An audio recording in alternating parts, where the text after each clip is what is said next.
Hello बच्चों, let us start with the given question. The question says mention two differences in the vascular bundles of sunflower and maize stems. The question हमें कह रहा है कि हमें sunflower और maize के stem के बीच में vascular bundles का कोई दो difference बताना है. तो सबसे पहले हम ये जान लेते हैं कि vascular bundles क्या होते हैं.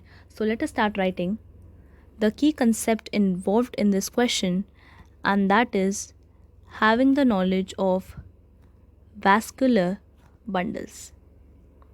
देखिए, वैस्कुलर बंडल्स हमारे होते हैं जाइलम और फ्यूलम, जो मदद करते हैं एक प्लांट के अंदर फूड, वाटर और मिनरल्स के ट्रांसलोकेशन में. यानी जो जाइलम होता है उसका काम होता है वाटर और मिनरल्स का ट्रांसपोर्टेशन करना, और वहीं जो हमारा फ्यूलम होता है उसका काम होता है फूड का ट्रांसलोकेशन करना. तो ये दोनों मिलकर बनाते हैं हमारे वैस्कुलर बंडल्स, जो बहुत इंपॉर्टेंट होते हैं एक प्लांट के लिए सर्वाइवल करने के लिए. So let us start writing that vascular bundles have xylem and phloem. Xylem helps in the conduction of water and minerals. Minerals हमारे ऑर्गेनिक भी हो सकते हैं एंड इनऑर्गेनिक भी हो सकते हैं, एंड वही फ्यूलम मदद करता है in the translocation of food. तो फूड के ट्रांसलोकेशन में हमारा मदद करता है फ्यूलम. नाउ अब हमें कह रहा है कि हमें सनफ्लावर और मेज स्टेम के वैस्कुलर बंडल्स के बीच में डिफरेंस बताना है.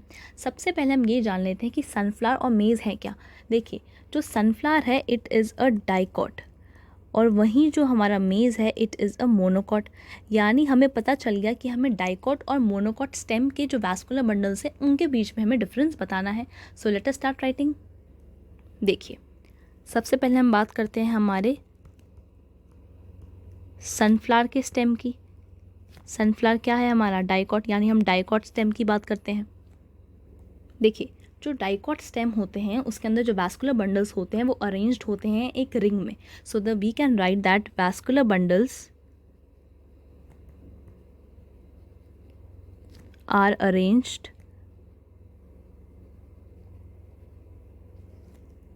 इन रिंग.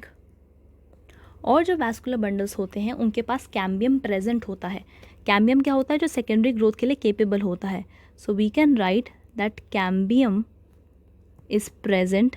और कैम्बियम प्रेजेंट होने का मतलब होता है ओपन वैस्कुलर बंडल्स होते हैं.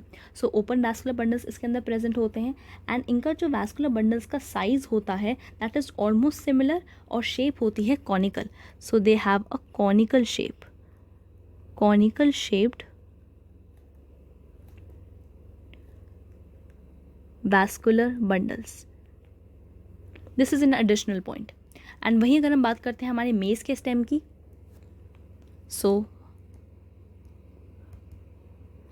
मेज स्टेम, और we can see a monocot stem. देखिए, मोनोकॉट स्टेम के अंदर जो वैस्कुलर बंडल्स होते हैं वो स्कैटर्ड होते हैं, यानी कोई डेफिनेट अरेंजमेंट नहीं होती. दीज आर स्कैटर्ड, यानी बिखरे हुए होते हैं, एंड इनके पास कैम्बियम एब्सेंट होता है, यानी इसके अंदर सेकेंडरी ग्रोथ नहीं हो सकती. तो हम कहते हैं कि इसके पास क्लोज्ड वैस्कुलर बंडल्स प्रेजेंट होते हैं. एंड वहीं अगर हम बात करते हैं इसकी शेप की, तो जो शेप होती है इनके वैस्कुलर बंडल्स की that is Oval. So they have Oval vascular bundles. This is an additional point. So we can say in sunflower stem or a dicot stem the vascular bundles are arranged in a ring.